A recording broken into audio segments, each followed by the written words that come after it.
கர்த்தருடைய பரிசுநாமத்துக்கு ஸ்தோத்திரம்.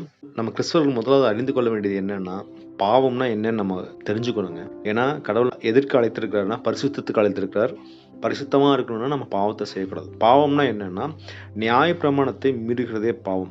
கடவுள் கொடுத்திருக்கிற கட்டளைகளும், கற்பனைகளும் அப்படியே நம்ம கைக்கொண்டா தான் நம்ம பாவம் செய்யாம இருக்கோம். ஆனா, நம்ம நெறைய பேர் கட்டளை, கற்பனை என்னன்னே நமக்கு தெரியாது ஃபர்ஸ்ட் ஆஃப் ஆல். கடவுள் அதனால தான் ஆவியானவர் குடுத்துட்டார். நீ என்ன பண்ற? அந்த கட்டளை, கற்பனை நீ படிக்க மாட்ட. அத பத்தி நீ நடக்க மாட்ட. உன்னால சுயமா பண்ண முடியாது. அதற்காக தான் நமக்கு வந்து ஒரு கம்ஃபர்டர குடுத்து, ஆவியானவர நீ பெற்றுக்கொள்.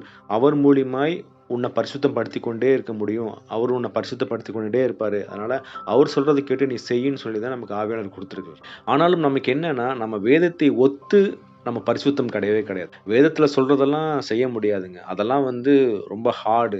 அந்த மாரி கிறிஸ்தவர்கள்லாம் இந்த காலத்துல வாழ முடியாதுன்னு சொல்லி, நம்ம செய்ற பாவங்கள நம்ம மறுபடியும் நம்ம செஞ்சு கொண்டே இருக்கிறோம். அதனால என்ன ஆகுதுன்னா, தேவனுடைய நியாய தீர்ப்பு வந்து கொண்டே இருக்கிறது. மேபி இஸ்ரவேல் மக்கள் மாரி உடனே வராம கூட இருக்கலாம். ஆனா தேவன் நியாயம் தீர்ப்பார். நம்முடைய மீறுதலுக்காக கண்டிப்பா நியாயம் தீர்ப்பார். பயப்படுத்துறதுக்காக கிடையாது. நம்ம பரிசுத்தமாக இருக்காக இதில சொல்லப்படுது இல்லையா? நம்ம வந்து அந்த பாவத்துல ஏன் விழுகிறோம்னா, நம்மனால அந்த பாவத்த ஜெயிக்க முடியல. பாவத்த நம்ம எப்படி ஜெயிக்கிறது? ஃபர்ஸ்ட் ஆஃப் ஆல் நம்ம மனம் திரும்பணும் இல்லையா? நம்ம செய்றது பாவம்னு சொல்லி நம்ம மனம் திரும்பணும். மனம் திரும்பி ஆவியானவரோட பலத்த கேட்கணும். அவருடைய கிருபையை நம்ம பெற்றுக்கொள்ளணும். நம்ம நெறைய பேர் வந்து மனம் திரும்புறோம். சில பேர் மனம் திரும்ப மாட்டாங்க. மனம் திரும்புறவங்களுக்கு வந்து நம்ம என்ன பண்ணணும்? ஏன்னா இஸ்ரவேல் மக்கள் என்ன பண்ணாங்கன்னா, தான் பாவம் செய்தத மனம் திரும்புனாங்க. ஆனாலும் அது உண்மையான மனம் திரும்புதல் கிடையாது. ஐயோ! கடவுள் சொல்லிட்டாரு, ஆமா இது தப்பு. அப்படின்னு சொல்லி அது கீழ்ப்படிதல் உள்ள மனம் திரும்புதல் கிடையாது. கீழ்ப்படியாமையும் நம்ம மனம் திரும்பலாம். எப்படி ஒரு எக்ஸாம்பிள் நான் சொல்றேன்னா, இப்ப நீங்க ஒரு பையன பார்த்து, "தம்பி உட்காருப்பான்னு" நீங்க சொல்றீங்க. அவன் உட்கார மாட்டான். அது வந்து கீழ்ப்படியாமை. "தம்பி உட்காருப்பா" அப்படின்னு நம்ம சொன்ன உடனே கோவமா சொல்றோம். அப்ப அவன் என்ன பண்ணுவான்னா உட்கார்ந்துருவான்.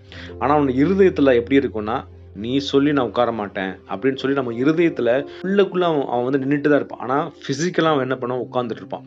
அந்த மாரி மனம் திரும்பல் தான் யார்கிட்ட இருந்ததுன்னா, இஸ்ரவேல் மக்கள்ட்ட இருந்தது. இஸ்ரவேல் மக்கள் கானான் தேசத்துக்கு உள்ள போம்போது, சொன்னா மாட்டேங்கிறாங்க. ஏன்னா உள்ள ராட்சசர்கள் இருக்கிறாங்க. நாங்கலாம் வெட்டு கிளிகளை இருக்கிறோம். அவங்க எங்கள மிதிச்சு ஜூஸ் ஆக்கிருவாங்க. என்னென்னமோ சொல்றாங்க. என்ன நெனச்சுட்டாங்கன்னா, கடவுள விட அவங்கலாம் பெரியவங்கன்னு நெனச்சுட்டாங்க. அதனால கடவுளுக்கு கோவம் வந்துருச்சு. கோவம் வந்தோனே நீங்க என்ன பண்ணுவீங்க? நீங்க உள்ள போமாட்டீங்க. நீங்க 40 வருஷம் நீங்க என்ன பண்ண போறீங்க? இந்த வனாந்தரத்துல சுத்தி திரியிறீங்கன்னு சொன்ன உடனே இவங்க பயந்துட்டாங்க. அந்த ஒபீடியன்ட்னால அவங்க போல. அந்த பயத்தினால போறாங்க. இல்லையா? அததான் நான் வசனம் வாசிக்கிறேன். அப்பதான் அவங்க என்ன சொல்றாங்க, நீங்க என்னாகமம் 14:40 வாசிச்சீங்கன்னா, அதிகாலமே அவர்கள் எழுந்திருந்து, நாங்கள் பாவம் செய்தோம். கர்த்தர் வாக்குத்தத்தம் பண்ணின இடத்திற்கு நாங்கள் போவோம் என்று சொல்லி மலையின் உச்சியில் ஏறத் துணிந்தார்கள்.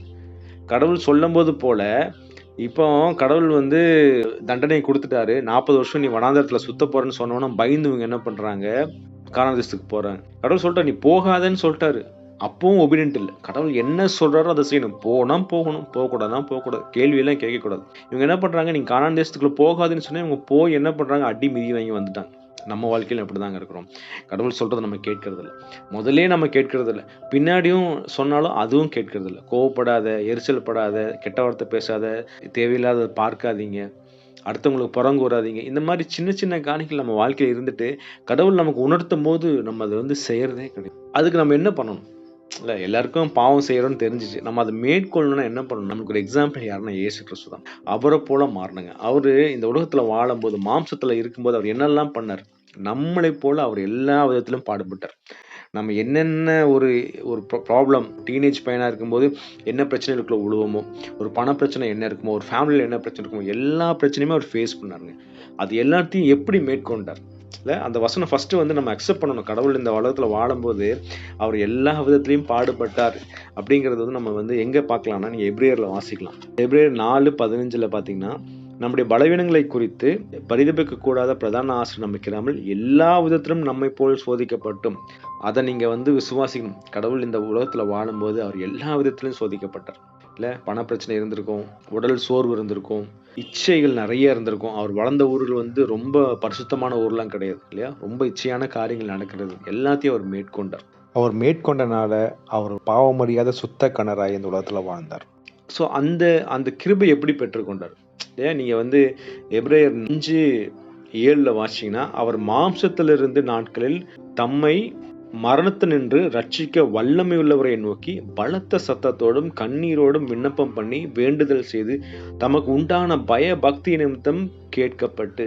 அவர் இந்த மாம்சத்துல இருக்கும்போது என்ன பண்றாரா, அவர் வந்து சத்தம் போட்டு அழுது ஜெபிக்கிறாராம். மேலாப்புல வாசிச்சீங்கன்னா மரணத்திலிருந்து ரட்சிக்க வல்லவர்னு போட்டிருக்கு. மரணம்னா என்னன்னா ஆவிக்குரிய மரணம். எப்படி ஆதாம் பாவம் செய்யும்போது ஒரு ஆவிக்குரிய மரணம் வந்ததோ, அதே மரணத்தை தான் கடவுள் இங்க கோட் பண்றார். நான் பாவம் செஞ்சுட்டேன்னா எனக்கு ஆவிக்குரிய மரணம் வந்துரும். நான் தேவனை விட்டு பிரிந்து போயிடுவேன்னு சொல்லி அவர் அழுகிறார். இந்த இச்சையை எனக்கு மேற்கொள்ள எனக்கு ஸ்ட்ரென்த் கொடுங்க, எனக்கு கிருபை கொடுங்கன்னு சொல்லி அழுது ஜெபிக்கிறார். நம்ம என்னைக்காவது அழுது ஜெபிக்கிறோமா?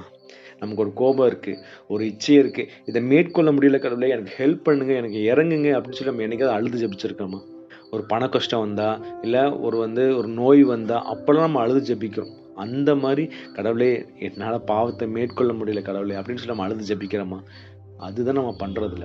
அதை நம்ம பண்ணி பார்த்தோம்னா கண்டிப்பா நம்ம ஆட்டோமேட்டிக்கா அந்த பாவத்தை மேற்கொள்வோங்க. ஏன்னா பாவம் பெருகும்போது ஆட்டோமேட்டிக்கா கிருபை இருக்கும். கடவுளுடைய கிருபையை கேட்கும்போது அவர் கிருபை அதிகமா கொடுப்பார். அதனால இன்னைக்கு நம்ம பாவத்தை ஒத்துக்கொள்றோம், அதை மேற்கொள்றதுக்கு நம்ம எதையுமே பண்றதில்ல. அதனால இன்னைக்கு நம்ம கடவுள்கிட்ட கேட்போம், கடவுளே எனக்கு அந்த ஜெபிக்கிற ஆவியை கொடுங்க, வல்லமையாய் ஜெபிக்கிற எனக்கு ஆவியை கொடுங்க, அழுது ஜெபிக்கிற ஆவியை கொடுங்க, என் பாவத்தை மேற்கொள்ள எனக்கு கிருபை தாங்கன்னு கேட்கும்போது கடவுள் கண்டிப்பா அந்த ஜெபிக்கிற வரத்தை கொடுப்பாருங்க. ஜெபிக்கும்போது ஆவியானவர் அசைவாடுவார். அப்போ ஆட்டோமேட்டிக்கா அந்த பாவத்தை மேற்கொள்றதுக்கு கடவுள் கிருபை கொடுப்பார். அதனால இன்னைக்கு நம்ம பாவத்தை ஒத்துக்கொள்றது மட்டும் கிடையாது, அதை மேற்கொள்ளவும் கடவுள் கிருபை தருவாராக. கர்த்தர் தாமே ஆசீர்வதிப்பாராக. ஆமென்.